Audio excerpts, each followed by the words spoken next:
Hello, this is George Senda, the real, official, authentic, original, the one, the only, the guy from Pittsburgh, and I'm usually up on the news. But this one went under the radar, and I did not receive any notice of it, did not find out about it till today, but there's still time to protest this. Now, some may say this video is self-serving. In a way it is. It affects me directly. But it also affects 10 million other Americans. Uh, in the Trump 2019-2020 budget, there is a proposal to change the way that Social Security determines if you're disabled or not. And permanent disabilities, disabilities that will never get better, will now be changed and do things that may get better, that may improve. And instead of being seen by a doctor or sending in forms and your doctor reviews it every 3 to 5 years or 5 to 7 years for chronic disabilities, back injuries, kidney disease, heart disease, cancer, what have you, they're going to change this rule to 2 years.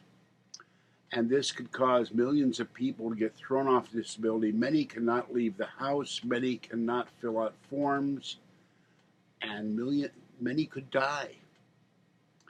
Now, despite what the haters think, I have multiple injuries and multiple disabilities. An injured knee that keeps me from walking or standing or putting weight on it that was never repaired because cartilage is under the kneecap and it keeps filling up with fluid, and at times I have screaming pain. An injured back that is never going to be repaired because the surgeon told me it might make it worse. I have a COPD, which is incurable, which will eventually wind up killing me one day. I have asthma. I have sciatic nerve issues caused by the back injury that causes pain to radiate up and down my legs and into my feet and toes and causes my feet to go numb and causes excruciating screaming pain, the same with my kneecap, which throbs every day. And my back is in pain. And now the current injury, the new injury, my sciatic, not my sciatic nerve, sorry, I tore the rotator cuff in my arm. And they want me to go to physical therapy, which I haven't done yet due to lack of money to go to San Francisco. That will change. I'll call them up and make an appointment. But physical therapy does nothing when the muscle is torn. It needs surgery.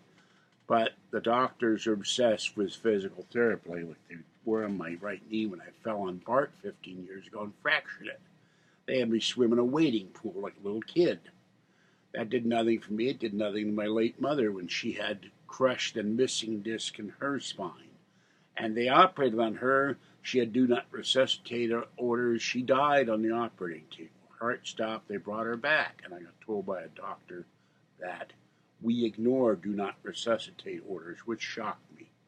My mother went through 18 years of excruciating pain because of it before she died.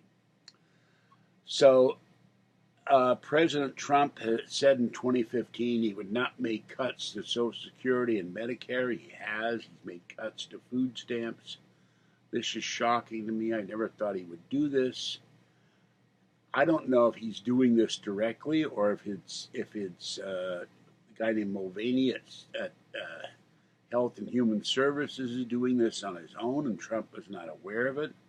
Now, the comment on the Federal Registry expires tomorrow, but you can still comment on that, and you can call your congressman and your senator and say this needs to be stopped because there are people out there far worse off than me that need their disability benefits and their Medicare. I have a person in the building here who's crippled. He cannot walk without a walker and an attendant. He can hardly talk.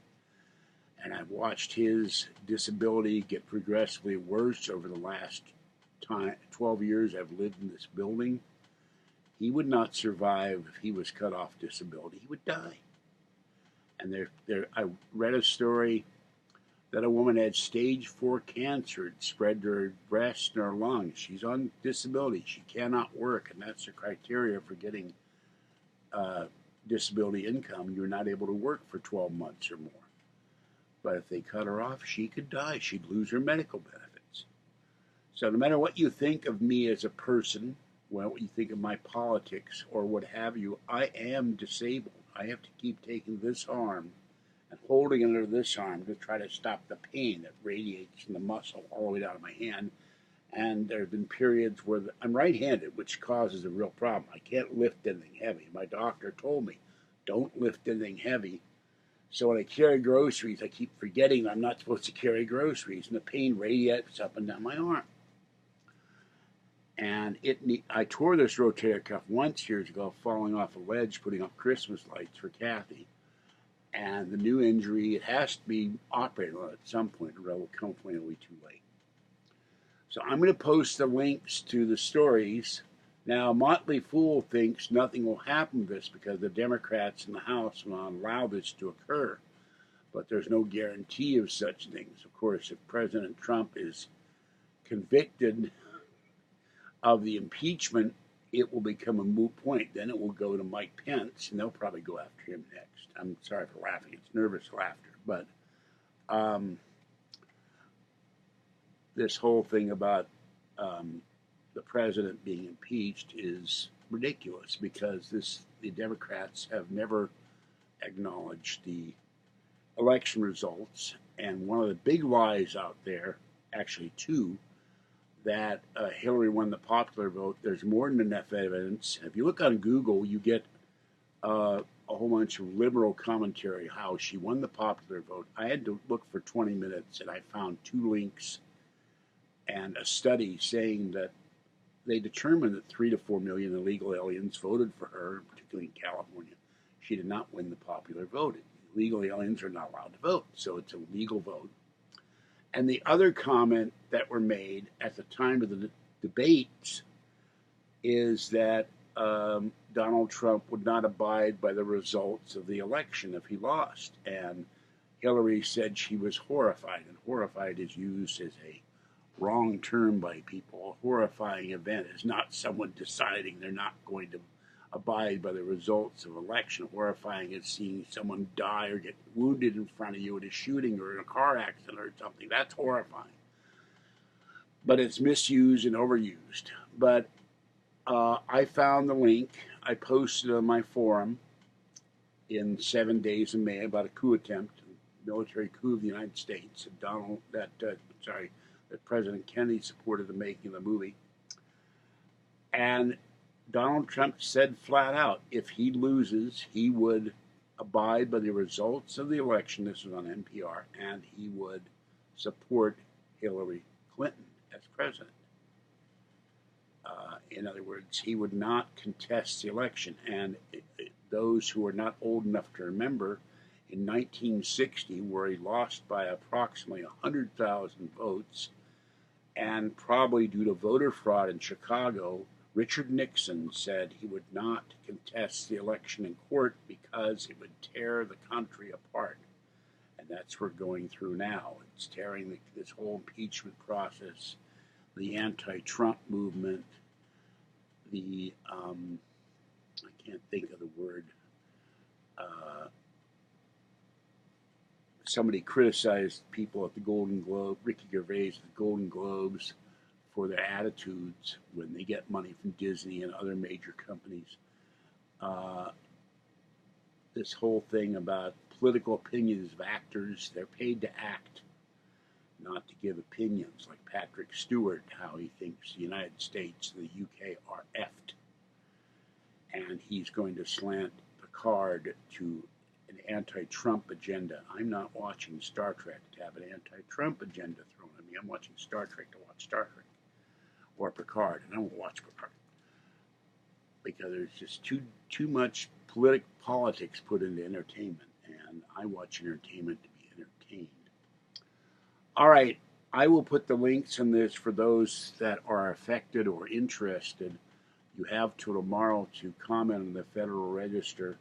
I don't have a link for that, but it can easily be found. And I'm absolutely shocked that they would try to throw people off of disability just because of a paperwork requirement and to make it instead of X number of years to make it every 2 years like clockwork, and some bureaucrat has to decide whether or not you're disabled or not. This is so wrong in so many ways. Even if I weren't disabled, I would say it was wrong. All right, this is George Senda, the guy from Pittsburgh. Have a good night. It rained in Martinez today, and it's cold out there, but not too cold. But I am wearing a sweatshirt. All the kitties were fed. Pretty gray one showed up. He got extra food. Orange got extra food. Tiny one got extra food. So they're all very hungry. So everybody's fed except for my cats, and I will feed them later. All right, that's it for now. Stay warm and stay dry and stay safe, and contact your congressman and your senator and say this onerous regulation change needs to be stopped. They're trying to save money, and only 1% of there's only about a 1% fraud rate in Social Security. I've seen the figures. It's not this huge amount of fraud that everybody keeps claiming, but there are 10.5 million people on Social Security income and Social Security disability, and who knows how many of those people could die because of it. And 20,000 people died under Ronald Reagan before people screamed and those regulations were thrown out. All right, this is George Senda, the guy from Pittsburgh. Have a good evening. Bye-bye for now.